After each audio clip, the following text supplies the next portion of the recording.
ताण नमो सिद्धाणं नमो आयर्याणं नमो अध्यायानं नमो लोये सवसाहुनं।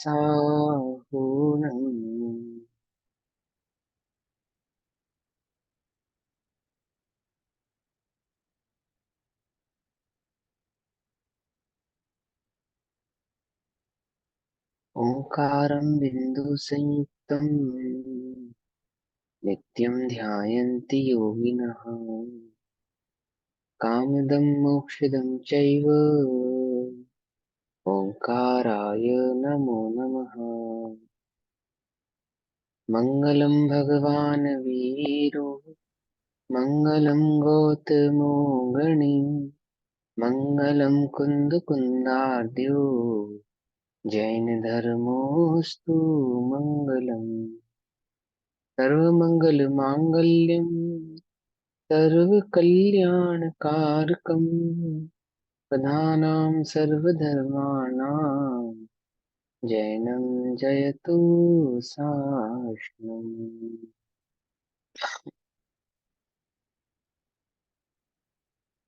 नमः समय साराय स्वानुभूत्य चिकासते स्वभावाय भावाय सर्वभावान्तरच्छिदे।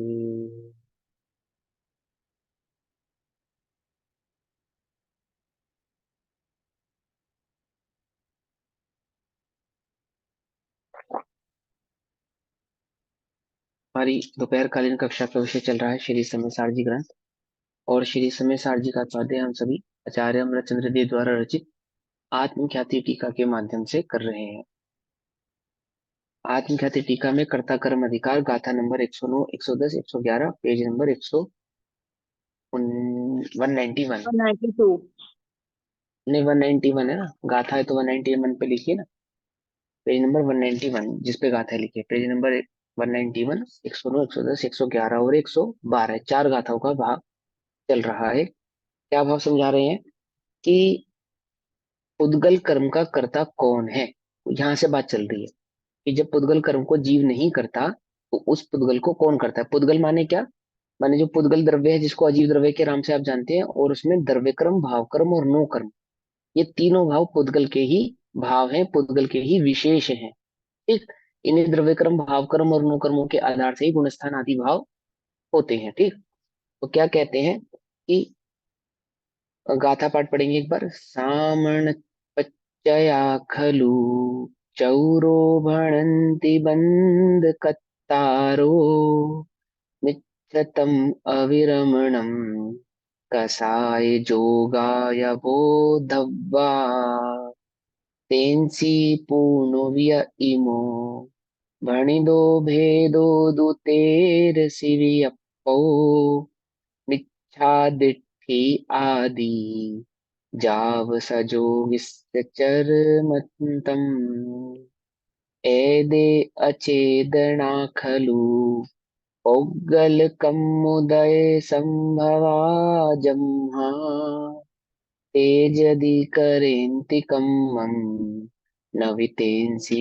वेदगौ आदा गुणसणि गुणसणिन्दादु एदे कम्मं कुवन्ति पच्चया जम्हा तम्हा जीवो अकत्ता गुणाय कुवन्ति कम्माणि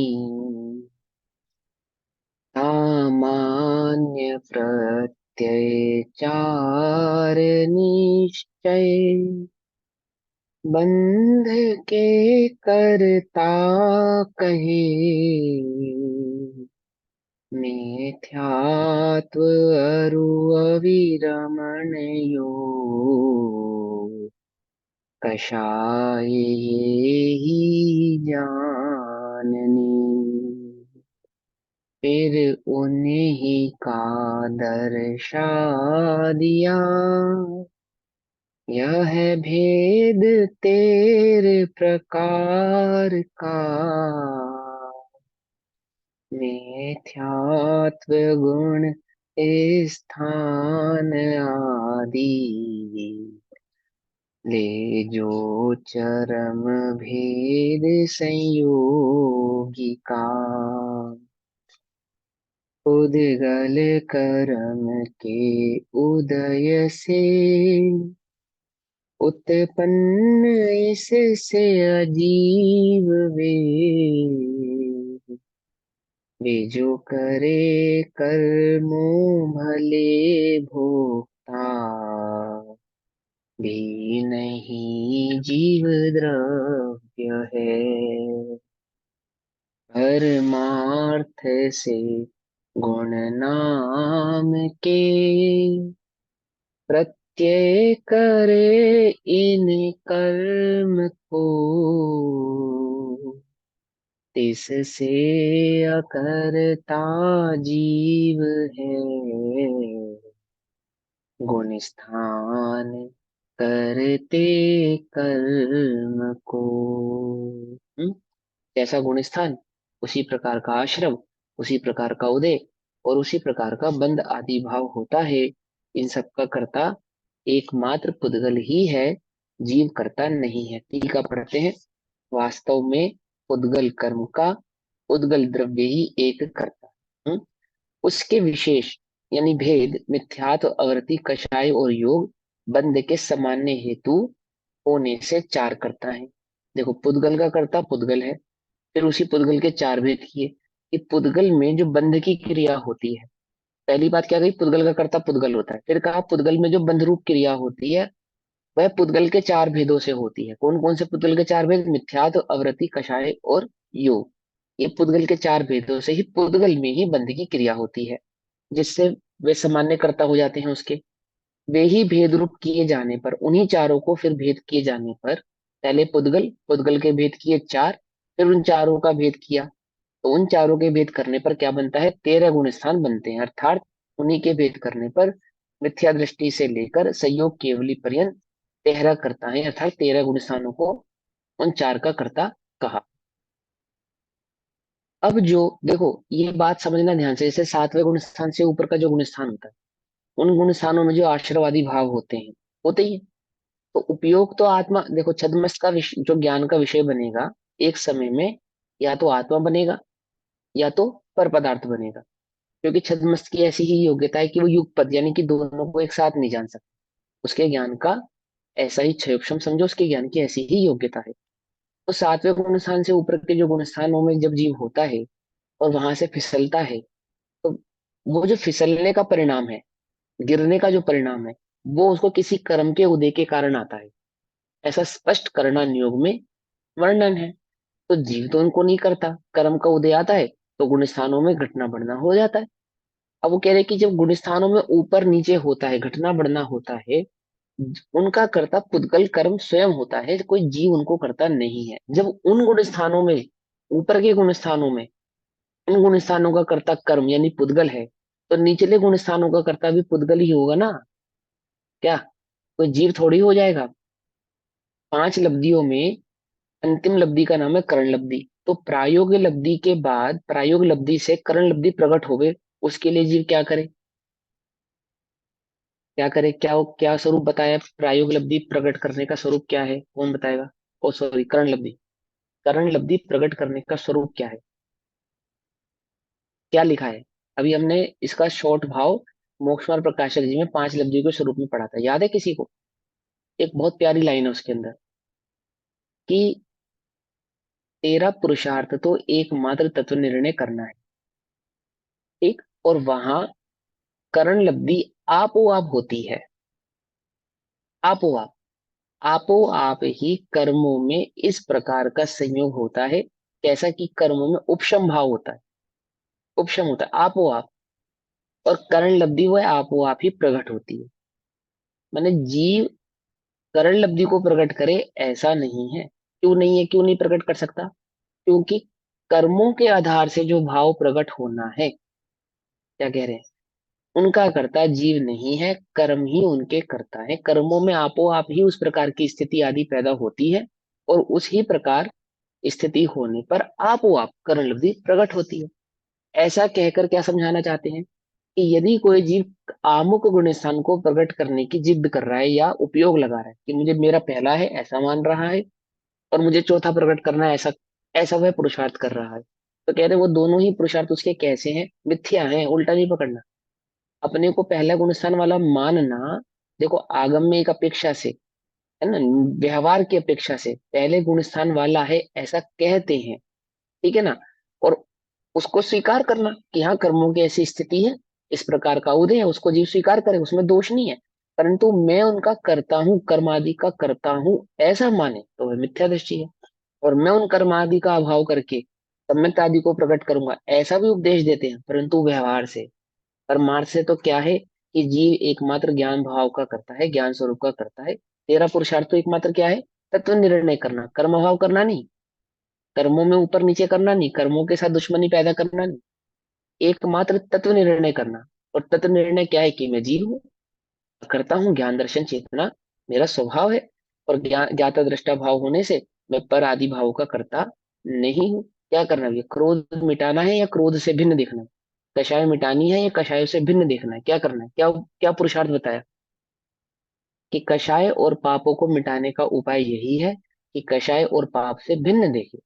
आठ कर्मों से, आठ कर्मों को मिटाने का क्या उपाय है कि आठ कर्मों से भिन्न एक ज्ञान तत्व को, चैतन्य तत्व को देखे, उसमें रमे जमे, यही उन आठ कर्मों के अभाव करने का उपाय है। यानी आठ कर्मों में कुछ करना है तो तुम कुछ कर नहीं सकते, कुछ नहीं कर सकते, है ना। किसी भी अपेक्षा से उस बात को समझोगे तो यही बात सामने आएगी। उसी बात को यहाँ समझा रहे कि उसको करता कौन है उन 13 गुण स्थानों का, तो उन 13 गुण स्थानों का करता जीव नहीं है, उन 13 गुण स्थानों का करता एकमात्र पुद्गल ही है। पुद्गल ही है, दैट मीन्स कर्मों का उदय, उपशम, क्षय उपशम आदि आदि वो जो भाव कर्मों के होते हैं। अब जो पुद्गल कर्म के विपाक के, विपाक माने उदय के, उदय के, पुद्गल कर्म के उदय के प्रकार होने से अत्यंत अचेतन है। कौन, वो जो 13 गुण स्थान है ना, वो पुद्गल कर्म के उदय हैं। वो जो 13 गुण स्थान है वे क्या है, वो कर्म के उदय हैं। और कर्म का उदय होने से कैसे अचेतन है, क्योंकि कर्म कैसा है, वह चेतनत्व गुण वाला नहीं है। क्या कहा, पकड़ में ही बात।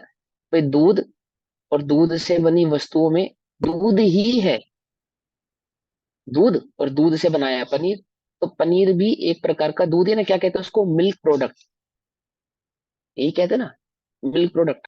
जिनको मिल्क से एलर्जी होती है उनको मिल्क प्रोडक्ट से एलर्जी नहीं होती ना, बस मिल्क से एलर्जी होती है।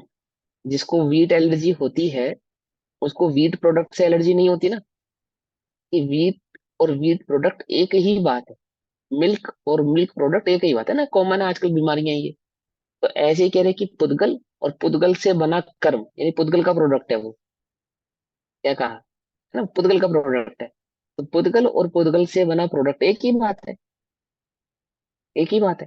तो क्या कहते हैं कि जो पुद्गल कर्म के विपाक के प्रकार होने से, यानी पुद्गल कर्म का उदय है ना, उसी का भेद है वो, जो 14 गुण 13 गुण स्थान होने से अत्यंत अचेतन है, चेतन गुण वाले नहीं है। ऐसे तेरा करता ही केवल व्यापे व्यापक भाव से, यानी कि पुद्गल और उन 13 गुण स्थानों का आपस में क्या है, व्यापे व्यापक भाव है, कर्म का पुद्गल से व्यापे व्यापक भाव है। यदि कुछ भी पुद्गल कर्म को करे तो भले करें, अब वो दोनों एक दूसरे के साथ कुछ भी करे तो करे, समझे नहीं समझे। यानी पुद्गल पुद्गल के साथ, पुद्गल अपने ही किसी एक भेद के साथ कुछ करे तो करे, पुद्गल अपने ही किसी एक प्रकार के साथ कुछ करे तो करे। इसमें जीव का क्या आया, इसमें जीव का क्या आया, है ना, क्यों नहीं आ सकता, क्योंकि दो द्रव्यों के बीच में व्यापी व्यापक भाव नहीं है। अब व्यापी व्यापक भाव नहीं है तो क्या नहीं है, कर्ता कर्म नहीं है, समझे। क्या कह रहे, दलील दे रहे हैं वो, तर्क दे रहे हैं कि जीव ने पुद्गल का मर्डर कर दिया। बोले जीव को पुद्गल का मर्डर करने के लिए जीव पुद्गल को टच कर सकता है क्या, ये सिद्ध करना पड़ेगा। पहले वो सिद्ध करो कि ये इसको छू सकता है, मैंने जीव पुद्गल को छू सकता है, पहले ये सिद्ध करो।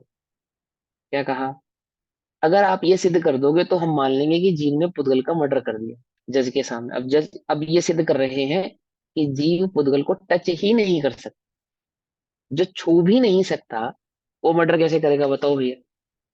कि पुद्गल का मर्डर तो हुआ है, ये बात तो सही है, परंतु जीव ने नहीं किया है, समझे, उदाहरण समझे। ऐसे क्या कहते हैं कि पुद्गल में कुछ हुआ है, जो भी हुआ है, चाहे उसमें चार भेद हुए कषाय योग आदि के भाव से, चाहे उसमें 13 भेद हुए गुण स्थानों के आधार से। ठीक है, हुए हैं, ये तो बात पक्की है। परंतु उनको किया किसने है? कि पुद्गल ने किया हो तो किया हो, जीव ने तो किया नहीं। जीव ने तो किया नहीं, क्यों नहीं किया? क्योंकि पुद्गल में कुछ करने के लिए जीव को पुद्गल के साथ क्या होना चाहिए कि कर्म के तीन आधार, प्राप्य विपर्य आदि, है ना, विकर्य आदि, ऐसे तीन कार्य करता होना पहले सिद्ध करना पड़ेगा। और वह सिद्ध इसलिए नहीं हो सकता क्योंकि दो द्रव्यों के बीच में व्याप्य व्यापक संबंध सिद्ध नहीं होता है, नहीं होता है। नहीं होने के कारण जीव पुद्गल में कुछ करे, ऐसा संभव नहीं है, पॉसिबल नहीं है। इससे जीव का उसमें क्या आया, जीव ने उसमें क्या किया? कुछ भी नहीं। यहाँ यह तर्क है कि पुद्गल में मिथ्यात्वादि को भोगता हुआ जीव, अब भोगता हुआ जीव, एक जीव मिथ्या दृष्टि है या नहीं है? जीव सम्यक दृष्टि है या नहीं है? जीव मिथ्यात्व का अनुभव कर रहा है या नहीं कर रहा है? सम्यक का अनुभव कर रहा है या नहीं कर रहा है? ये तर्क दिया किसी ने कि बोलो भैया जीव मिथ्या दृष्टि है या नहीं? तुम जीव को मिथ्या दृष्टि कहते हो नहीं कहते? अनुभव के बिना थोड़ी वो मिथ्या दृष्टि है। पर का अनुभव कर रहा है इसलिए मिथ्या दृष्टि, पर का अनुभव कर रहा है इसलिए क्रोधी है, पर का अपने अनुभव कर रहा है ज्ञान इसलिए मात्र। मानिए। हाँ नहीं, ये तर्क है ना, अभी तो यहाँ तर्क दे रहा है, कोई दलील दे रहा है कि पुद्गल में मिथ्यात्वादी को भोगता हुआ, मिथ्यात्व का अनुभव करता हुआ, भोगता हुआ दैट मीन्स मिथ्यात्व का अनुभव करता हुआ, सम्यक आदि का अनुभव करता हुआ, आमुक आमुक गुण स्थानों का अनुभव करता हुआ जीव स्वयं ही मिथ्या दृष्टि होकर पुद्गल कर्म को करता है। तो ये ऐसा तर्क दे रहा है कि जो ये अनुभव कर रहा है ना पुद्गल का, यही तो पुद्गल को करना है। और किसे कहते हैं पुद्गल का करना? मिथ्यात्व का अनुभव कर रहा है इसलिए वो मिथ्यात्वादी गुण स्थानों का करता है, सम्यक का अनुभव कर रहा है इसलिए सम्यक्तादि गुण स्थानों का करता है। यही तो उस इससे सिद्ध होता है कि वह जीव जो है वह मिथ्यात्वादी को कर सकता है, यानी कि पुद्गल को कर सकता है। तो क्या कहते हैं? क्योंकि भावे भावक भाव का अभाव हो। अब वो कहते हैं कि इसका समाधान यह है कि आप जो तर्क दे रहे हो ना कि जी पुद्गल मिथ्यात्व का अनुभव करने से मिथ्या दृष्टि है और सम्यक आदि गुण स्थानों का अनुभव करने से सम्यक दृष्टि है, ये जो आप दलील दे रहे हो, ये आपकी दलील गलत है। एकदम गलत तर्क है ये आपका। बोले क्यों? क्योंकि यह तर्क वास्तव में अविवेक है। क्या अविवेक है? क्यों मिथ्यात्व का अनुभव नहीं कर रहा है जीव? ये बोले यही तो तुम्हारा अविवेक है कि तुम अनुभव कर रहे हो मैं शरीर हूँ, और तुम्हें लग रहा है अनुभव तो कर ही रहा हूँ। क्यों मैं अनुभव नहीं कर रहा मैं पुरुष हूँ? तुम अनुभव क्या कर रहे हो कि तुम स्त्री हो? क्या अनुभव कर रहे हो? कि अनुभव करने से तुम उसके कर्ता हो रहे हो। पहली बात, ये तुम्हारा तर्क अविवेक है। क्या अविवेक है? कि तुम अभी अनुभव किसका कर रहे हो ये समझ नहीं पाए। तुम्हें ऐसा लग रहा है कि मैं पुद्गल का अनुभव कर रहा हूँ, मिथ्यात्व का अनुभव कर रहा हूँ, देह का अनुभव कर रहा हूँ। बोले नहीं, सुनो क्या कहते हैं। क्योंकि क्यों है ये तुम्हारा अविवेक? क्योंकि भावे भावक भाव का अभाव होने से, भावे भावक भाव का अभाव होने से का क्या मतलब? कि दर्पण यदि यदि अग्नि को अनुभव करेगा तो दर्पण को गर्म होना पड़ेगा। दर्पण यदि बर्फ को अनुभव करेगा तो वह अनुभव तभी माना जाएगा जब वह दर्पण बर्फ की तरह शीतल ठंडा हो जाए। क्या कहा? ज्ञान ने, आंख ने अनुभव किया अग्नि का, तो आंख गर्म हुई या नहीं हुई? बोलो, देखने को अनुभव नहीं कहते। क्या कहा? आंख किसका अनुभव कर रही है? कि आंख तो देखने का अनुभव कर रही है। देखना आंख का गुण है, जिसको देख रही है उसका अनुभव नहीं कर रही है। क्या? क्या नहीं समझे?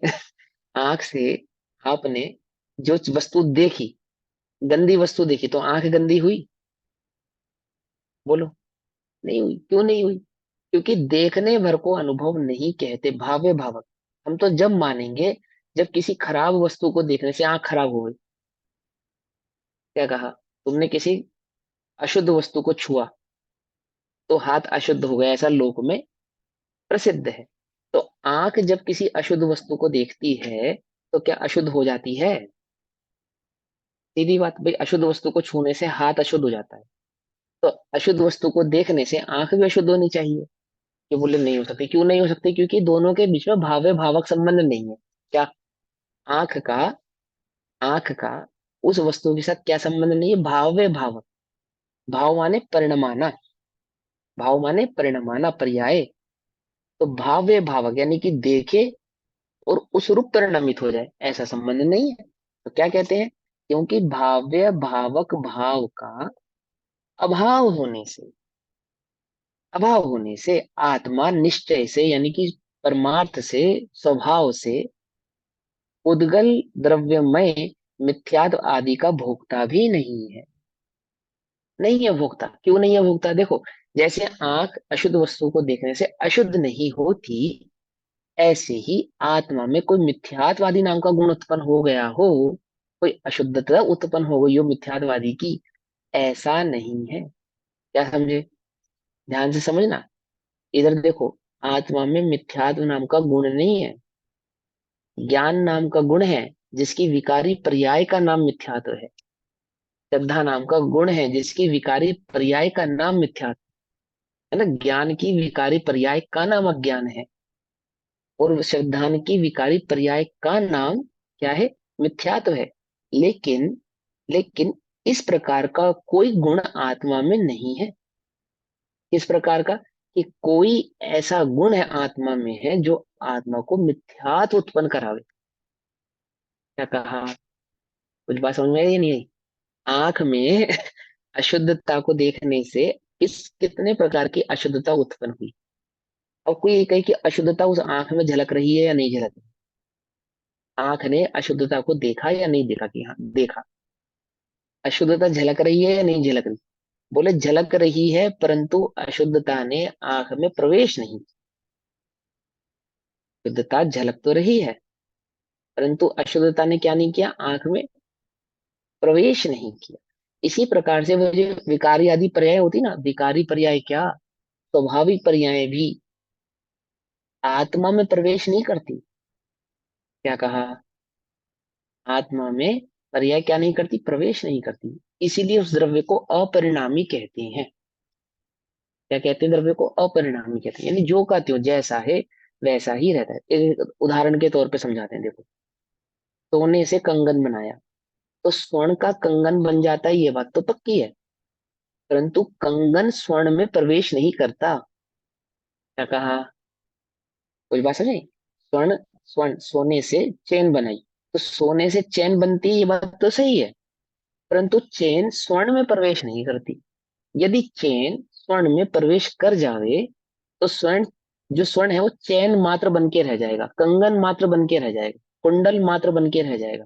यदि कुंडल पने ने स्वर्ण में प्रवेश किया, तो क्या होगा, कि वो जो स्वर्ण है ना, वो क्या रह जाएगा, वो कुंडल मात्र रह जाएगा बस, अब वो कुछ और नहीं बन पाएगा।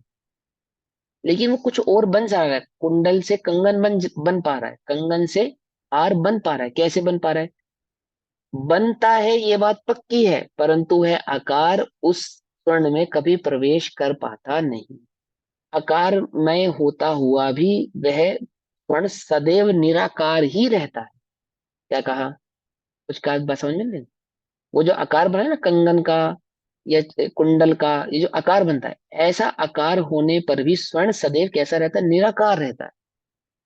निराकार रहता है, दैट मीन्स अपरिणामी रहता है, किसी निश्चित आकार, किसी निश्चित परिणाम वाला नहीं होता। ऐसे ही द्रव्य में परिणमन होता है, पर्यायों का परिणमन होता है, बिल्कुल करेक्ट बात है, परंतु पर्याय द्रव्य में प्रवेश नहीं पाती। यदि वे पर्याय द्रव्य में प्रवेश पाएंगी, तो पर्याय जैसा ही द्रव्य हो जाएगा। कितनी कितनी सारी भूल होगी, कि पर्याय क्षणिक होने से द्रव्य क्षणिक हो जाएगा, पर्याय विकारी होने से द्रव्य विकारी हो जाएगा। कुछ बात समझ में आ रही है, नहीं आ रही है, समझ रहे हो, दर्शन समझ में आ रहा है ना, कैसे समझ रहे हो, स्वभाव को समझ पा रहे हो बात को, हाँ। समझो थोड़ा सा उपयोग को, थोड़ा सा स्थिर करके। और बहुत गजब की बात है, अगर तुम्हें ये सिद्धांत समझ में आए ना द्रव्य गुण पर्याय का, निहाल हो जाओगे, निहाल एकदम, एकदम निहाल। ऐसे संसार तो ऐसा लगेगा ऐसे, ये चुटकी बजा के पार, कुछ नहीं है। समझे, बहुत ध्यान से समझना इस बात को, क्या कहना चाहते हैं। वो भावे भावक क्यों नहीं हो पा रहा, क्यों नहीं हो रहा, कि अशुद्धता देखने भर से अशुद्धता प्रवेश नहीं करती, प्रवेश नहीं करती है ना। तो क्या कहते हैं, कि अविवेक है, क्योंकि क्योंकि भावे भावक भाव का अभाव होने से, एक दूसरे को वो परिणमा नहीं सकते, ऐसा अभाव होने से आत्मा निश्चय से पुद्गल द्रव्य में मिथ्यात्व आदि का भोगता भी नहीं है। मिथ्यात्वादी जो आत्मा में झलक रहे हैं ना, जिसको तुम आप मिथ्यात्व का अनुभव के, वास्तव में तो आत्मा ने मिथ्यात्व का ना अनुभव किया है, ना मिथ्यात्व को भोगा है, ना आत्मा मिथ्या दृष्टि है ही नहीं। क्या कहा, समझे? जैसे आदमी को बुखार तो आता है, परंतु बुखार आदमी का नहीं है। क्या कहा क्या नहीं है? स्वभाव नहीं है, गुण नहीं है ना उसका, वो कुछ नहीं है उसका, वो कुछ समय के लिए आता है और चला जाता है। बुखार जाने पर आदमी कहीं नहीं जाता। क्या कहा? जब बुखार चला जाता है तो बुखार के साथ साथ आदमी भी चला जाता होगा, कि नहीं भैया? कुछ बुखार ऐसे भी होते हैं जिनके साथ जाने पर आदमी भी चला जाता है क्या कहा? ये समझे कि भैया बुखार जाने पर नहीं जाता, वो बुखार रहने पर चला जाता है वो बुखार चला जावे तो आदमी नहीं जाता, है ना? ऐसे मिथ्यात्वादी चले जाने पर आत्मा का क्या होता है? ज्यों का त्यों ही रहता है, वैसा का वैसे ही रहता है।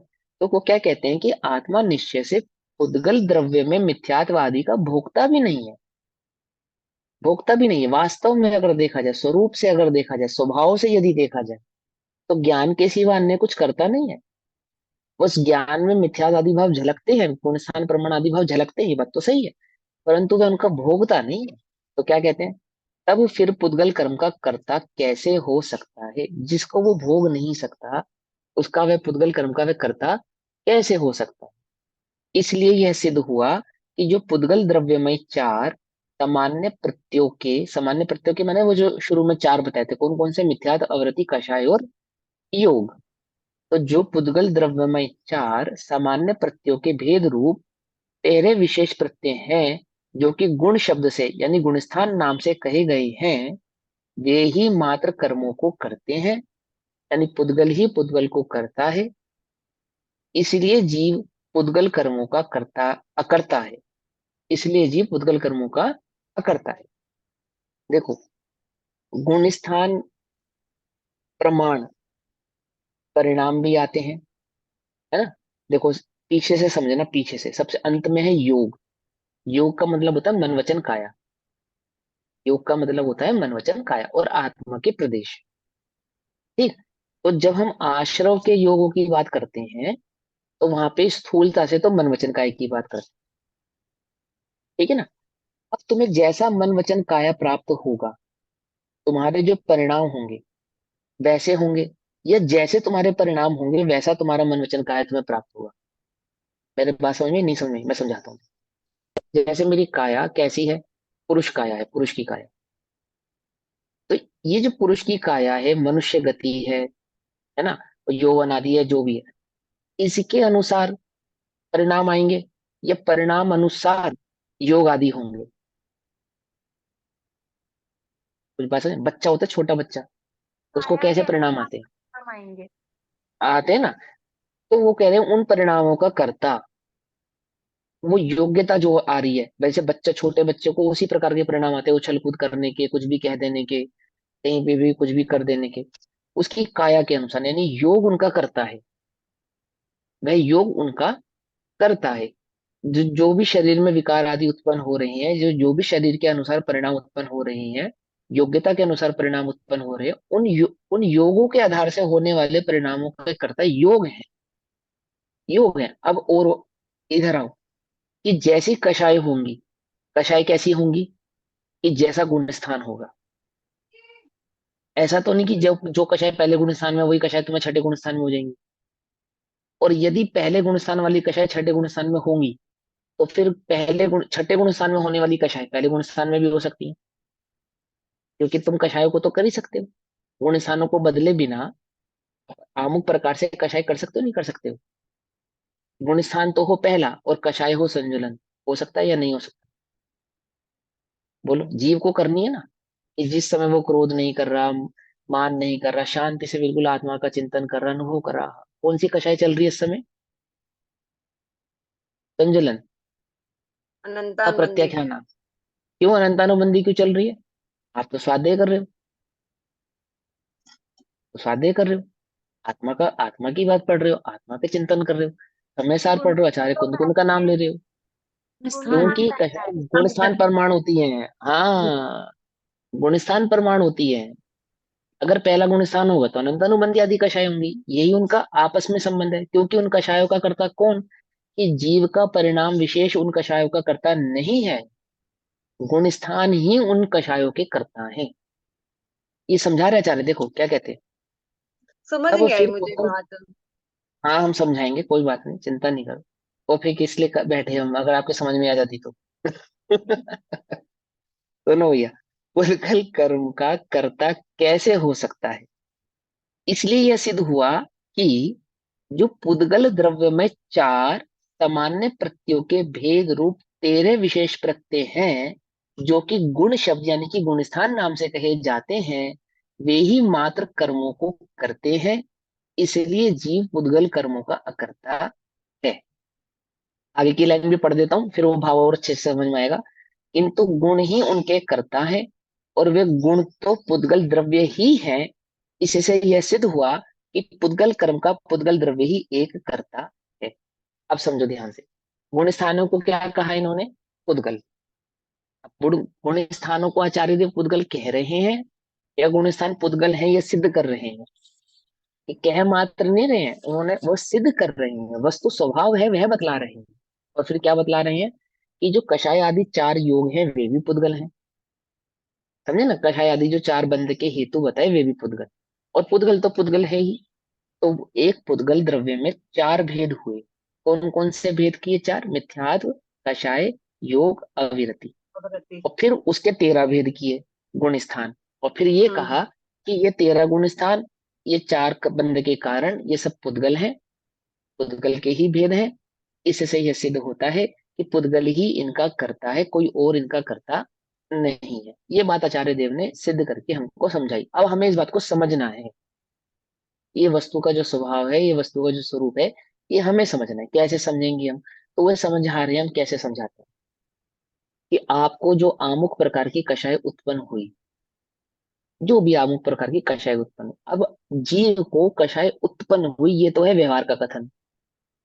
वास्तव में निश्चय से तो जीव को कषाय उत्पन्न नहीं होती, तो लेकिन कषाय तो जीव में होती हुई देखी जाती है। कि बोले कि यही तो हम तुम्हें समझा रहे हैं, कि वो जो कषाय उत्पन्न हुई है, वो आमुक गुण स्थान का परिणमन मात्र है। आमुक गुण स्थान आधार, कि यदि आपको अनंतानुबंधी आदि क्रोधमान माया लोग उत्पन्न हो रहे हैं, तो वे अनंतानुबंधी क्रोधमान माया लोग पहले गुण स्थान प्रमाण ही उत्पन्न होते हैं, यानी जो गुण स्थान होता है उसी प्रकार की कषाय उत्पन्न होती है। एक बात, जी चलो ये आपकी बात हमने मान ली। तो फिर उस कषाय को किया किसने, कि बोले गुण स्थान ने किया, जीव ने नहीं किया। जीव को हम अनंतानुबंधी वाला कह रहे हैं, ये व्यवहार का कथन है। वास्तव में तो जीव अनंतानुबंधी आदि वाला नहीं है। बोले क्यों नहीं है, क्योंकि अनंतानुबंधी आदि रूप भावे भावक नहीं होता। अर्थात कि जीव अनंतानुबंधी वाला बन के नहीं रह जाता। यदि कषाय जीव को अनंतानुबंधी वाला बना दे, तो क्या दोष आएगा, एक तो दोष क्या आएगा वो आगे की गाथा में बताएंगे। यदि पुद्गल जीव को करेगा तो जीव को पुद्गल होना पड़ेगा, पहली बात तो ये। दूसरी बात, उस कषाय को जीव का स्वभाव भी होना पड़ेगा, यानी जीव को अनंतानुबंधी वाला स्वभाव वाला होना पड़ेगा। लेकिन सिद्धों के अनंतानुबंधी है क्या, नहीं है। अरियंतों को अनंतानुबंधी है क्या, नहीं है। चौथे गुण स्थान, पांचवे छठे आदि गुण स्थानों में अनंतानुबंधी है क्या, नहीं है। अच्छा, तो चौथे गुण स्थान में जब अनंतानुबंधी नहीं है, और वह अनंतानुबंधी पहले गुण स्थान में थी, तो अनंतानुबंधी का जब अभाव हुआ, तो जीव के कितने गुणों का अभाव हो गया, एक भी गुण का अभाव नहीं हुआ। इससे क्या सिद्ध हुआ, इससे ये समझ में आता है कि अनंतानुबंधी का जीव के साथ कोई संबंध था ही नहीं। वो जीव में झलक तो रही थी, जिसको हम अनुभव समझ रहे थे, वास्तव में तो जीव उसको भोग ही नहीं रहा था। यदि भोग रहा होता तो उसके अभाव होने पर जीव के भी किसी अंश का अभाव होना चाहिए था, जो कि हुआ नहीं। तो कौन कर रहा था उन कषायों को, बोले गुण स्थानों की कषायों को भी पुद्गल कर्म कर रहे थे, कोई और कर रहा नहीं था। यदि जीव उनका करता होगा तो क्या होगा, कि आमुक आमुक गुण स्थानों में आमुक आमुक प्रकार की कषायों को अपनी मर्जी से उत्पन्न कर सकता है, उत्पन्न कर सकता है। ठीक है ना। जैसे इस समय जीव कषाय कर रहा है या नहीं कर रहा है, क्या इस समय जीव यानी हम कषाय कर रहे हैं या नहीं कर रहे हैं। स्थूल दृष्टि से देखने पर तो कोई कषाय नहीं कर रहे, आत्मा की चर्चा कर रहे हैं, स्वाध्याय कर रहे हैं, है ना, तत्व चिंतन कर रहे हैं, तत्व निर्णय करने का अभ्यास कर रहे हैं। तो भी हमें कौन सी कषाय है, ये अनंतानुबंधी कषाय है। तो ये आपने कैसे बताया कि हमें अनंतानुबंधी कषाय है? बोले जैसा गुणस्थान होता है वैसी कषाय होती है, क्योंकि कषायों का कर्ता जीव नहीं गुणस्थान है। हम्म। कषायों का कर्ता जीव नहीं गुणस्थान है। जैसा गुणस्थान होगा वैसी कषाय होगी, वैसी कषाय वैसे ही होगी। भाव अब होगी। ये स्वीकार, हाँ, अब इस वक्त इस समय हमें अनंतानुबंधी कषाय है ऐसा कथन किया, तो बोले कि जो ज्ञानी है वो डरते नहीं इस बात से, क्योंकि वो जानते हैं कषायों का कर्ता जीव नहीं है, गुणस्थान मात्र ही उन कषाय आदि भाव के कर्ता है, तो स्वीकार लेते हैं हाँ इस समय इसी प्रकार की अवस्था है, अनंतानुबंधी वाली अवस्था है। उसमें क्या बात है, उसमें क्या दोष है? अनंतानुबंधी की अवस्था होने से तो जीव अनंतानुबंधी वाला हो नहीं जाता।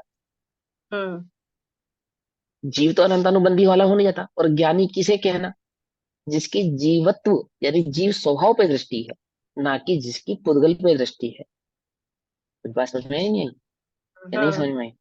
नहीं आ गई, हाँ। अब आ गई। तो मुनिराज पहले गुण स्थान में भी आ जाते हैं, चौथे में भी आते हैं, छठे से गिरते हैं, लेकिन अपने मुनि भाव से भ्रष्ट नहीं होते। क्यों नहीं होते? क्योंकि जीव भाव में स्थित होने के कारण, मैंने दृष्टि सदैव जीव पे ही रहती है ना।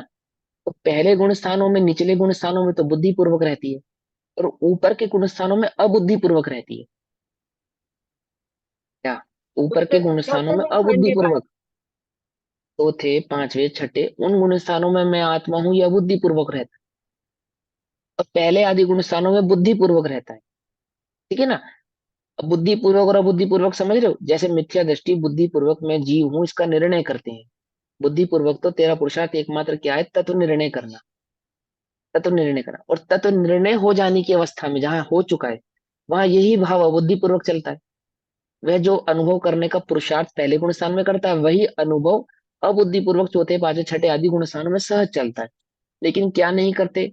अपने को कषाय वाला हूं ऐसा अनुभव नहीं करते, है ना। अब इसमें पर्याय का विवेक भी रखना, उल्टा नहीं पकड़ना, इससे छल ग्रहण नहीं करना, छल ग्रहण नहीं करना। पंडित टोडरमल जी ने निश्चय भाषी के स्वरूप में इस बात को बहुत अच्छे से समझाया कि वह वर्तमान में भी अपने को उसी अवस्था वाला मान लेता है। अवस्था के आधार से मिश्रित पर्यायों का विवेक है, वे बात अलग है। और स्वभाव की यहाँ पे बात करा रहे हैं, तो स्वभाव से जीव ऐसा नहीं है, ऐसा निर्णय करने की बात है। अब यहाँ पे भावार्थ को समझेंगे। देखो भावार्थ क्या कहते हैं शास्त्रों में, शास्त्रों में मतलब आगम में, कर्णन योग आदि के शास्त्र आपने पढ़े ना, आगमों में प्रत्यय को बंध का कर्ता कहा गया। तत्वार्थ सूत्र में बंध के 5 कारण कहे गए हैं, कहे गए नहीं कहे गए? कर्णन योग में जीव को बंध के 5 हेतु बतलाए गए हैं, मिथ्यात्व, अवृत्ति, कषाय, प्रमाद और योग। सभी ने पढ़े हैं। गुण स्थान भी विशेष प्रत्यय ही है। गुण स्थान भी क्या है? उन प्रत्ययों के विशेष है, यानी बंध के वो जो 5 कारण है, उन बंध के 5 कारणों के ही विशेष गुण स्थान है। क्योंकि बंध के जैसे जैसे कारण घटते जाते हैं, वैसे वैसे गुण स्थान बढ़ते जाते हैं। यानी मिथ्यात्व के घटने पर चौथा गुण स्थान, अविरति के घटने पर पांचवा गुण स्थान, अविरति के जाने के बाद स्थिरता बढ़ने पर छठे सातवां आदि गुण स्थान, संजुलन मात्र कषाय रहने तक 12वां गुण स्थान, और संजुलन का अभाव हो जाने पर 13वां गुण स्थान, और योगों का अभाव हो जाने पर 14वां गुण स्थान आदि गुण स्थान होते हैं। इसलिए ये गुण स्थान बंध के करता है कि जैसा गुण स्थान होगा वैसा आश्रव होगा। चौथे गुण स्थान में कैसा आश्रव होगा? 3 कषाय चौकड़ी का आश्रव होगा। पांचवें गुण स्थान में 2 कषाय का, छठे गुण स्थान में 1 कषाय चौकड़ी का आश्रव होगा। और 13वें गुण स्थान में कि कषायों के आधार से आश्रव नहीं होगा, परंतु यौगिक आश्रव होगा। क्योंकि बंध का कारण है ना, योग भी तो आश्रव का एक भेद है ना। बात तो कट मारे ना। तीर्थंकरों के आश्रव होता है? बोले हाँ होता है। योग होने के कारण आश्रव होता है। बंध के 5 हेतुओं में योग एक हेतु है, और तीर्थंकरों के पास या अरिहंतों के पास योग है। तो अरिहंत भगवान के पास योग होने से योग आश्रव उनको होता है, परंतु वह तो योग वे तो आश्रव को, प्रदेशों में होता है जहाँ मन वचन काया में। वो तो संपूर्ण आत्मा में होता है, लेकिन बंध नहीं होता, आश्रव मात्र होता है। ये मैंने कल समझाया था ना, आश्रव होता है तो बंध भी होगा, ये नियम नहीं है। परंतु बंध होगा तो आश्रव हुए बिना नहीं होगा, ये नियम एक समय का बंद होता है ना। है। एक समय एक का समय बंद का ही होता है। होता है। हम्म। अरे वो बंद है, वो भी ईरिया तारतम्यता होता है, से हाँ। कहा गया। हाँ वो ईरिया तारतम्यता से। पचास की बात करें, ईरिया पचास जो हाँ तीर्थंकर हाँ मानो वो। उस तो फल देने वाला उसको नहीं। तारतम्यता, हाँ उसको तारतम्यता से कहते हैं, क्योंकि जो क्षण उसके आश्रव का होता है वही क्षण उसकी निर्जरा का भी होता है, उसी समय वो निर्जरित हो जाता है, इसलिए उसको फल देने वाला। जो फल ना देवे ऐसे आश्रव को आश्रव नहीं कहते। ठीक है ना, जो फल ना देवे ऐसे आश्रव को आश्रव नहीं कहते, ऐसा। तो यहाँ समझा रहे हैं कि शास्त्रों में यानी आगम में प्रत्ययों को बंध का कर्ता कहा गया है, और गुणस्थान में विशेष प्रत्यय ही है। ये इसलिए ये गुणस्थान बंध के करता है, अर्थात पुद्गल कर्म के करता है। और मिथ्यात्वादी सामान्य प्रत्यय या गुणस्थान विशेष प्रत्यय अचेतन पुद्गल द्रव्यमय है, पुद्गल से ही बने हैं, पुद्गल के ही भाव हैं, पुद्गल के ही स्वभाव हैं। इससे यह सिद्ध हुआ कि पुद्गल द्रव्य ही पुद्गल कर्म का करता है, जीव नहीं। जीव नहीं। जीव को पुद्गल कर्म का कर्ता मानना अज्ञान है। यदि कोई जीव को मिथ्यात्वादी इन पांच प्रत्ययों का और 13 गुणस्थान आदि का कर्ता मानता है, तो ऐसा मानना क्या है, मिथ्यात्व है। क्यों? क्योंकि जीव इनका कर्ता नहीं है। कर्ता क्यों नहीं है? कर्ता होने के लिए भाव्य भावक और व्याप्य व्यापक संबंध होना चाहिए, जो कि सिद्ध होता नहीं है। इतनी बात समझ में आई?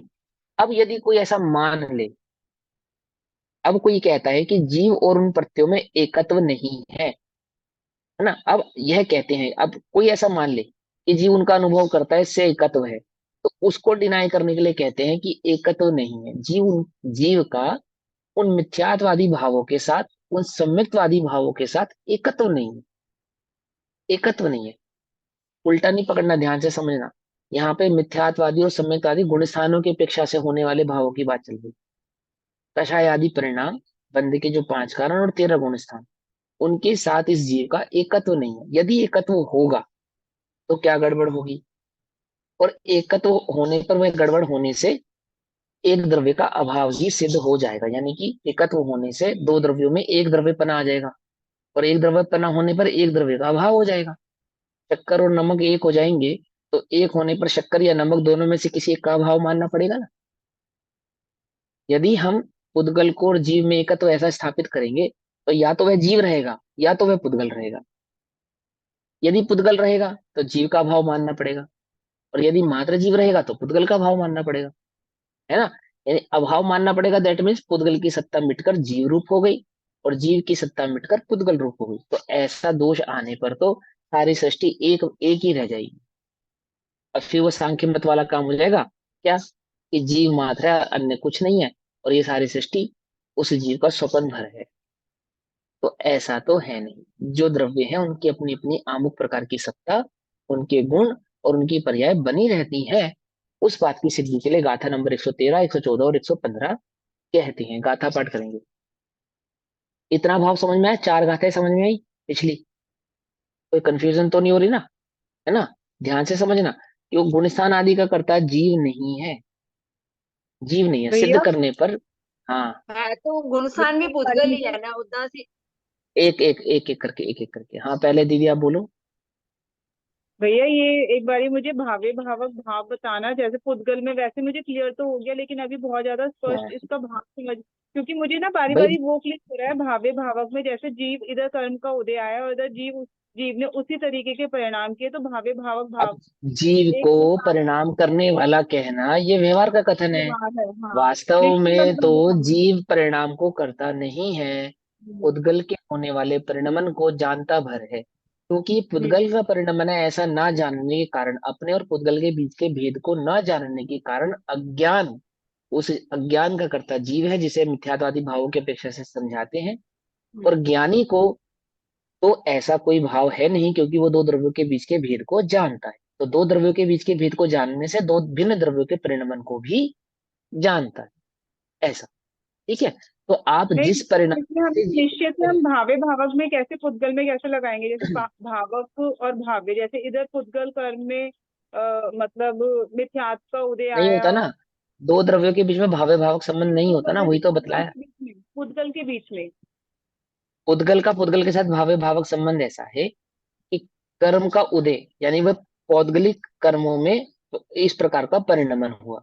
इस प्रकार का परिणमन हुआ कि वो जो जैसे पुद्गल कर्म की वर्गणा है, तो कर्म वर्गणाओं में इस प्रकार का परिणमन हुआ। कैसा? जैसे पहले गुण स्थान आदि में परिणमन होता है, यानी अनंतानुबंधी आदि भाव का परिणमन हुआ। और वो जो भाव हुआ, वो जो पुद्गल में परिणमन हुआ, वह कहाँ झलका? वह उस आत्म आत्म तत्व में झलका जिसके साथ उसका निमित्त नैमित्तिक संबंध है। कर्ता कर्म संबंध नहीं है, निमित्त नैमित्तिक संबंध है। समझे नहीं? और निमित्त नैमित्तिक संबंध जिस आत्म तत्व के साथ उस पुद्गल कर्म का है, वो उसमें झलका। तो वो जो झलका, ज्ञान में जो जानने में आया झलका, उसको कहा भाव्य भावक संबंध। निमित्त नैमित्तिक की अपेक्षा से समझा रहे हैं। वास्तव में तो दो द्रव्यों के बीच में क्या नहीं होता? भाव्य भावक संबंध नहीं होता। ठीक है ना? हाँ, वो इतनी सी ये बात समझा रहे। पॉइंट मैंने तो कल मुझे एक बार, क्लियर हो गया, ये पॉइंट तो मुझे क्लियर हो गया कि दो द्रव्यों के बीच में भावी भावक संबंध नहीं होता। लेकिन हम्म, जैसे, चलो ठीक है, मैं आपसे बाद में पूछूंगी फिर। हाँ कोई बात नहीं। किरण आंटी आप पूछो, आप क्या क्वेश्चन पूछ रहे थे? मैं कह रही थी, मैं क्या इस गाथा में गुण स्थान की उपेक्षा मतलब हमें बताया, क्योंकि गुण स्थान भी पुद्गल के है। हाँ, पुद्गल कर्मों का ही जैसे गुण विशेष है। स्थान हो गए वैसा ही परिणमन होगा हमारा। नहीं नहीं, हमारा परिणमन तो ज्ञान भर मात्र का ही रहेगा। निब विहार से लेकिन मतलब कि हाँ, और जो दिखेगा, जो दिखेगा, दिखेगा। वो कैसा हुआ हाँ दिखेगा? वो उन परिणाम, जिन जिन परिणामों को तुम जीव का समझ रहे हो, वे वास्तव में हाँ। जीव के परिणाम नहीं है। वे वास्तव में पुद्गल कर्म के उदय हैं। और वे वैसे ही झलकेंगे जैसे पुद्गल कर्म का उदय होगा, जैसा पुद्गल हाँ, कर्म में परिणमन होगा। ठीक है? जैसा गुण ये स्थान बात हमें, होगा वैसे ही होगा। हाँ हाँ, लेकिन जैसा गुण स्थान होगा वैसा परिणमन होगा, परंतु मेरा परिणमन तो ज्ञान मात्र ही रहने वाला है। ये समझो, मेरा परिणमन ऐसा होगा जैसा गुण स्थान होगा, ऐसा नहीं। पुद्गल ऐसा का नहीं। पुद्गल में। हाँ, ये समझ में आ रही बात नहीं? अभी हमें मिथ्यात्व है या नहीं है कि हाँ है? बोले क्यों है? बोले ऐसे ही उदय है, ऐसे गुण स्थान है। तो तुम मिथ्या दृष्टि हो और तुम्हें इस बात का जरा भी रंज नहीं है। दृष्टि करने वाले को इस बात का जरा भी रंज नहीं है, नहीं ध्यान देते वो इस बात पे। यही मिथ्यात्व के अभाव का उपाय है, अन्य कोई उपाय नहीं है। क्या कह रहे हैं? कोई ये समझे कि तुम तो ढीठ हो गए। क्या ढीठ हो गए? कि मिथ्या दृष्टि और खूब प्रसन्नता से इस बात को स्वीकार कर रहे हो। अरे हम प्रसन्नता से इस बात को थोड़ी स्वीकार कर रहे हैं कि हम मिथ्या दृष्टि हैं। हम तो प्रसन्नता से इस बात को स्वीकार कर रहे हैं कि मिथ्यात्व का उदय होने पर भी मिथ्यात्व मुझे छू नहीं पाता। मैं ज्ञान स्वभाव में ही रहता हूँ, ज्ञानमय ही रहता हूँ। समझे नहीं समझे? ज्ञान, अपने ज्ञानत्व भाव से फूट कर कहीं और जाता नहीं। नहीं है। जो इस भाव को नहीं जाने, जो इस बात को नहीं जाने, जो इस बात की दृष्टि ना करे, स्वभाव की दृष्टि ना करे, वो तो अज्ञानी है ही, उसकी तो बात ही नहीं है। हम्म। लेकिन जो इस स्वभाव की दृष्टि कर रहा है, जिसे स्वभाव का बल आता है, जिसे स्वभाव का बल आता है, वो मिथ्यात्वादी भाव से घबराता नहीं। है ना? बड़े पंडित साहब ने लिखा नहीं, वे कर्म अपने ठाट तो दिखाता है किसे। हम्म। है ना? प्रतिकूलताओं का भी वह दिखाता है किसे। ज्ञान दृष्टि से देख अहो क्या, क्यों पर लक्ष्य करो हो मूर्ख, तेरे से सब भिन्न अहो, नहीं अशांति का कारण कुछ भी। ज्ञान दृष्टि से देखा हो, के ऊपर लक्ष्य करे हो मूर्ख, तेरे से सब भिन्न हो। उदय भिन्न है, कर्म भिन्न है ना? उदय आदि भी भिन्न अहो, है ना? पढ़ा है ना? संतावनाष्टक है शायद, या ज्ञानाष्टक, ज्ञानाष्टक की लाइन है। ज्ञानाष्टक में है। हाँ, ज्ञानाष्टक की लाइन है। तो उसमें इतना ज्ञानाष्टक में तो स्पष्ट तो नहीं लिखा था। उन्होंने। अरे ज्ञानाष्टक की है, नहीं, ज्ञानाष्टक की कौन है। सी लाइन? तो चलो शांतावनाष्टक हो, कोई बात नहीं, उसमें छोड़ो कोई। उसमें ये भाव आया है, बड़े क्या है? पंडित जी की रचनाएं में। बड़े पंडित साहब की रचनाओं में, है ना? ये नहीं है। ज्ञान दृष्टि से देखने पर से तेरा कोई संबंध नहीं है। तो पहले सिद्ध तो करना पड़ेगा ना, सौ और पर के बीच के भेद को तो जब समझना पड़ेगा ना। सौ और पर के बीच का भेद नहीं करोगे तो सौ और पर के बीच के का भेद विज्ञान प्रकट कैसे करोगे, जब भेद ही कोई नहीं जान पाओगे। तो यहाँ भेद समझा रहे हैं कि जिसे तुम स्वयं मान रहे हो, किन्हें स्व मान रहे हो? योग को स्व मान रहे हो ना, शरीर को, वो तुम नहीं हो। फिर कषायों को अपना मान रहे हो, वो तुम नहीं हो। है ना? और जो मिथ्यावादी भावों को तुम अपना मान रहे हो, वह भी तुम नहीं हो। नहीं है। नहीं, तुम तो सब में क्या हो? एक ज्ञान सामान्य ज्ञान भाव मात्र ही, चैतन्य भाव मात्र ही हो। इनके नहीं। संबंध नहीं है। तुम उनका अनुभव करने वाले बन ही क्यों रहे हो? उसकी तरफ दृष्टि देख ही कर ही क्यों रहे हो? मिथ्यात्व और क्या है? मिथ्यात्व आमुक प्रकार का विकल्प या विचार नहीं है। दो द्रव्यों के बीच की भिन्नता को नहीं जानना ही मिथ्यात्व। स्व स्वभाव को नहीं पहचानना, उसका अनुभव नहीं करना ही मिथ्यात्व है। मिथ्यात्व और कुछ नहीं है कि कोई परिणाम आपको उत्पन्न हुआ और आप मिथ्या दृष्टि हो गए, ऐसा नहीं। ऐसा नहीं। बुजुर्गों को अपना मुझे समझ कुछ के। मुझे मुझे कुछ करने का भाव उत्पन्न हो रहा है, पढ़ाने का भाव उत्पन्न हो रहा है, तुम्हें पढ़ने का हो रहा है, या मुझे ग्रंथ लेखन का वो भाव उत्पन्न हो रहा है ना। या इसी प्रकार से संसार में व्यापार आदि करने का भाव उत्पन्न हो रहा है। तो ये भाव कोई मिथ्यात्व के भाव है, ऐसा नहीं है। ऐसा नहीं है। देखो, सम्यक दृष्टि पुरुष, सम्यक दृष्टि पुरुष आत्मा से विवाह करते हैं, स्त्रियों से विवाह करते हैं? बोलो। विवाह तो स्त्रियों से ही सम्यक होता दृष्टि है। पुरुष स्त्रियों से ही करते हैं ना, तो क्या मान के विवाह करते हैं वो, कि तो स्त्री भी नहीं है पुरुष भी नहीं है, आत्मा है, ऐसा मान के विवाह करते हैं? क्या मान के विवाह करते हैं? ऐसे तो होता है किसी वैसे। को स्त्री देख उसको स्त्री कहने से, देखने से मिथ्या दृष्टि नहीं हो जाते वो? ये समझा रहा हूं मैं, वो इस प्रकार के परिणामों से, किसी आमुक प्रकार के परिणाम का नाम मिथ्यात्व नहीं है।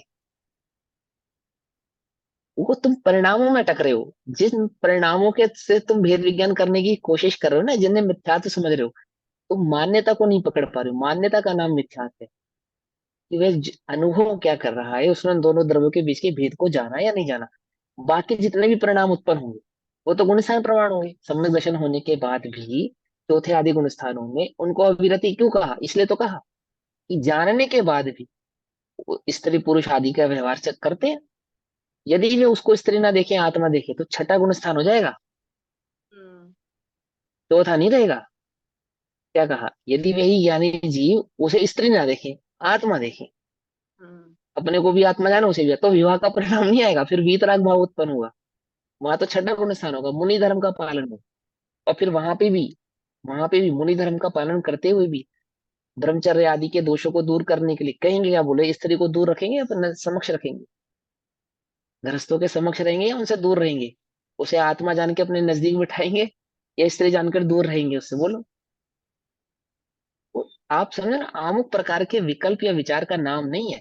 उस स्वभाव की दृष्टि करने का नाम सम्यक्त है, और स्वभाव की दृष्टि नहीं करने का नाम मिथ्या है। उसके बाद जितने भी विचार उत्पन्न होंगे, जितने भी विकल्प आएंगे, और जो भी कषाय वर्तेंगी, वो गुणस्थान प्रमाण होंगी। वो गुणस्थान प्रमाण होगी, और उन कषाय विकल्पों से दुखी नहीं होते। दुखी नहीं हो। समझे नहीं समझे? जैसा गुणस्थान है वैसी कषाय है। अब रामचंद्र जी इस बात से दुखी थोड़ी है कि ये भगवान इसी भव में तो तीर्थंकर ओ मोक्ष जाना है। इसी भव में तो मोक्ष जाना है, और इसी भव में क्या कर रहा हूं मैं? लक्ष्मण जी की लाश को कंधे पे लिए लिए घूम रहा हूँ 6 महीने। बताओ। किसी को मालूम चल जाए कि आज सुबह भी मैंने गुस्सा किया है, झगड़ा किया है, लड़ाई की है, खूब गुत्थम गुत्था हुई है, तो कोशिश करूंगा कि स्वाध्याय में आने वाले मेरे शिष्यों को ये बात मालूम ना चल जाए। क्या ना मालूम चल जाए? कि आज सुबह भैया खूब गुत्थम गुत्ता जद्दोजहद कर कर आए हैं, खूब लड़ाई झगड़ा। तुम कैसे समझोगे? बोलो। रामचंद्र जी युद्ध कर रहे हैं खूब जबरदस्त, चले गए और बन गए, हो गए नगन दिगंबर साधु बन के मोक्ष चले गए। अवधि ज्ञानी है ना, भगवान के माता पिता ही जिस बात की पहले ही पुष्टि कर चुके हैं, क्या कि ये तीर्थंकर का जीव। समझो। भगवान की तो छोड़ो, माता पिता ने ये पुष्टि कर दी क्या? मैंने माता ने स्वप्न देखे और पिता ने कहा ना कि भाई तेरी कुक्षी में जो जीव आने वाला है वो धर्म का ऐसा धर्म स्थापना करने वाला तीर्थंकर आदि का जीव होगा। तो भगवान की तो पहले ये तो पक्की बात हो गई कि ये जो जीव उत्पन्न हुआ है आदिनाथ भगवान का या महावीर भगवान का, ये तीर्थंकर का हम्म। जीव है। अब वो हाँ। आदिनाथ भगवान क्या कर रहे हैं? विवाह आदि कर रहे हैं। कितने पुत्र हो रहे हैं उनको? 101 पुत्र हो रहे हैं, और आदि आदि उनको पुत्र हो रहे हैं। और माता पिता क्या कह रहे हैं? ये तीर्थंकर बनेगा। हमारे माता पिता हमें कहने लगे कि डॉक्टर बनेगा, इंजीनियर बनेगा, तो इसी देर में तो, है ना, और हम खेल कूद में अपना दिमाग लगाए, अपना उपयोग लगाए, तो वहीं पे ऐसा लगता है, अरे यार हम कैसे डॉक्टर बनेंगे, हम कैसे इंजीनियर बनेंगे? ऐसे बनेगा तो डॉक्टर, क्या कहते होंगे उनके पिता? ऐसा बनेगा तो तीर्थंकर, सोच सो बच्चे पैदा करके क्या कहेंगे उसको? अरे जैसा गुण स्थान होगा उस गुण स्थान के अनुरूप उसी प्रकार का परिणमन कषाय आदि भाव दिखते हैं, लेकिन ज्ञानी घबराते नहीं उनसे, डरते नहीं उनसे। वो युद्ध के परिणाम भी आते हैं। अरे भरत है, वो तदभ मोक्षगामी जीव है। आदिनाथ भगवान के समोचरण में ये बात नहीं आई होगी, उनकी दिव्य ध्वनि में ये बात नहीं आई होगी। बोलो। आदिनाथ आई भगवान होप। तीर्थंकर तो पहले बन गए, और ये भरत को चक्र रत्न प्राप्त हुआ, उधर ही भगवान को केवल ज्ञान प्रकट हुआ। तो चक्र रत्न की पूजा तो बाद में की उसने, पहले कहाँ गया? पहले समोशरण में गया। तो जब वो समोशरण में गया, तो वहां समोशरण में, अब ग्रंथ में तो सारे स्पष्ट डिटेल में एक एक बात लिखेंगे नहीं, कितने सारे प्रश्न, कितनी सारी जिज्ञासाएं हैं। भगवान के केवल ज्ञान को देखकर हमें भी ऐसा भाव उत्पन्न होता है ना, भगवान को देखे कि अरे हम कब भगवान बने। हमें भी तो ये भाव उत्पन्न होता है ना कि हम कब भगवान बने। भरत को नहीं भाव उत्पन्न हुआ होगा कि अरे ऐसा केवल ज्ञान मुझे कब प्रकट हुआ होगा। और ऐसा जैसे उसके मन में ये प्रश्न आया होगा, तो तुरंत उसको उत्तर मिला होगा या नहीं मिला होगा? मिला होगा। इसी भव में मोक्ष जाएगा तू, हम्म। इसी भव में मोक्ष जाएगा। ये उत्तर मिला होगा ना उसको, भगवान के हम्म। केवल ज्ञान को देखकर, तब प्रश्न झलकता है। उठने पर, है ना। वो समोषण किस बात का कि यहाँ प्रश्न उठे और उत्तर ना मिले। और हम्म। फिर वो भरत ये बात जानकर कि मैं तत्व मोक्षगामी हूँ, बाहुबली से क्या कर रहे युद्ध। हैं? युद्ध कर रहे हैं। और बाहुबली से युद्ध करने से भी पहले वो चक्र रत्न की पूजा कर रहे हैं। उस चक्र लेकर और फिर अमुक अमुक 6 खंडों को जीतने निकल रहे हैं, और फिर 96,000 विवाह कर रहे हैं। इतना करने के बाद, और फिर जब भरत बाहुबली के साथ समक्ष प्रसंग आता, तो उनसे युद्ध भी कर रहे हैं। भूल गए वो इस बात को कि समोषण में क्या बात आई है, भगवान के केवल ज्ञान में क्या झलका है। मैं इस भव में मोक्ष जाने वाला हूँ, प्रेम में मोक्ष जाने वाला जीव हूँ, ये क्या कर रहा हूँ। उल्टा नहीं पकड़ना, उल्टा नहीं पकड़ना। लेकिन अब मैं आपको ये समझाना चाहता हूँ कि मिथ्या दृष्टि का जो धैर्य है, वो सम्यक दृष्टि के अंश मात्र भी नहीं है, अंश मात्र भी नहीं है उसके पास। तो वो धैर्य कहते हैं लोक में, धैर्य वैर्य कुछ नहीं है मिथ्या दृष्टि के पास। जो धैर्य सम्यक दृष्टि के पास है, जो समझ सम्यक दृष्टि जीव के पास है, वो मिथ्या दृष्टि के पास, वो क्या करता है, अपने दोषों को छुपाता है। छुपाता है क्यों? क्योंकि वो दोषों को अपना, मेरे हैं ऐसा मानता है। सम्यक दृष्टि दोषों को छुपाते नहीं, नहीं छुपाते। क्यों नहीं छुपाते? मेरे हैं ऐसा अनुभव होता ही नहीं, ऐसा अनुभव होता ही नहीं, है ना। मैंने क्या कहा, अभी अपने को कोई कषाय वर्ते तो हम क्या उपयोग लगाएंगे कि मेरी आमुक कषाय के विषय में आमुक जीवों को ना मालूम चले। क्यों नहीं मालूम चले? क्यों नहीं मालूम चले? कि वो मेरे बारे में क्या सोचेंगे, वस्तु स्वरूप क्या कहता है, उसका कोई विचार नहीं है। इसलिए पंडित टोडरमल जी ने क्या कहा, वक्ता का स्वरूप कैसा होना चाहिए? वक्ता का स्वरूप ऐसा होना चाहिए कि जैसा वो कहे उसका स्वयं का जीवन वैसा होना चाहिए। बस ये बात इसलिए कह रहे हो, इसीलिए कह रहे हैं। या तो वो उसकी कषाय इतनी मंद हो, उसका इतना धैर्य हो कि उसको कुछ छुपाना ना पड़े।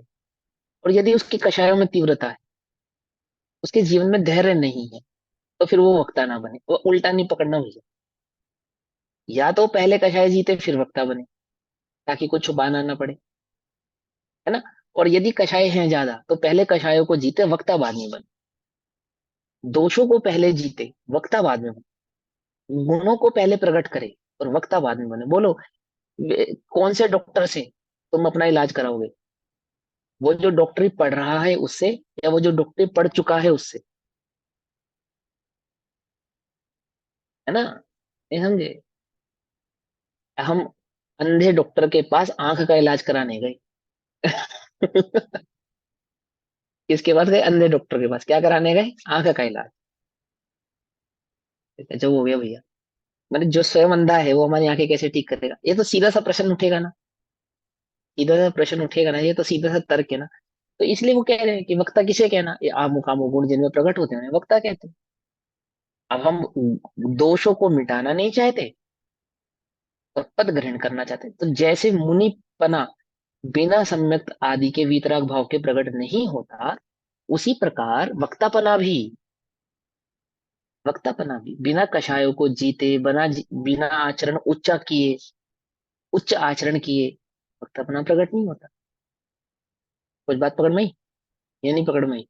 वो भी पद है, जैसे मुनि पद है ऐसे वक्ता भी एक पद है, ऐसे श्रावक भी एक पद है। श्रावक कब होगा? कि अमुक अमुक प्रकार के दोष नहीं करे, अमुक अमुक प्रकार के दोष जीवन में नहीं हो, तो श्रावक है। हम कैसे श्रावक है? कि महीने में 4 दिन श्रावक नहीं है और 25 दिन श्रावक है। नहीं समझे? पर 4 दिन रात्रि भोजन करते हैं तो 4 दिन रात्रि श्रावक नहीं है। और 26 दिन नहीं करते तो 26 दिन श्रावक है। ऐसा श्रावक नहीं चाहिए, इसे श्रावक नहीं कहते कि 4 दिन तुमने रात्रि भोजन नहीं किया, 4 दिन तुमने प्याज नहीं खाया, 4 दिन तुमने आलू नहीं खाया तो तुम श्रावक हो गए। अरे भैया, जिसके जीवन में दोष नहीं है उस पर, वो जो श्रावक के जीवन में दोष नहीं होना चाहिए, वो दोष जिसके जीवन में नहीं, वो श्रावक पद पर शोभित होता है। समझे नहीं समझे? ऐसे जैसे मुनि पद कैसा कि सुबह तक तो मुनि है, शाम को थोड़ी बहुत गलती हो गई, फिर अगले दिन मुनि हो गए, फिर थोड़ी बहुत गलती हो गई, फिर मुनि हो गए। ऐसे ऐसे मुनिपना शोभता है क्या? श्रावकपना भी नहीं शोभता कि महीने में 4 दिन खाया, 4 दिन नहीं खाया, 5 दिन किया, 6 दिन नहीं किया, सुबह किया शाम को नहीं किया, अष्टमी को किया चतुर्दशी को नहीं किया, उसको नहीं शोभता, नहीं शोभता। पकड़ में गया? ऐसे वक्ता को नहीं शोभता। क्या नहीं शोभता? कामुक कामुक दोषों को छुपाने का भाव, मिथ्या दृष्टि को क्या नहीं है, धैर्य नहीं है। वो दोषों को छुपाकर बड़ा बनना चाहता है, और सम्यक दृष्टि दोषों को छुपाने का कोई उपाय नहीं करते। इसका उपाय करते हैं आत्म स्वभाव को जानने का, उसमें रमने का, उसमें स्थिर होने का, वो उपाय करते। ठीक। अब यहाँ कहते हैं कि जीव और उन प्रत्ययों में एकत्व भाव नहीं है, ऐसा गाथा नंबर 113, 14 और 15 में समझाएंगे। इस भाव को हम कल पढ़ेंगे। तब तक के लिए सभी को जय जिनेन्द्र। ओम नमः सिद्धेभ्य। निज निधि निज में बताई, यह अनंत उपकार है, उसके लिए जिनवाणी माँ को वंदना छठ बार है। नमो ओरियंताय नमः।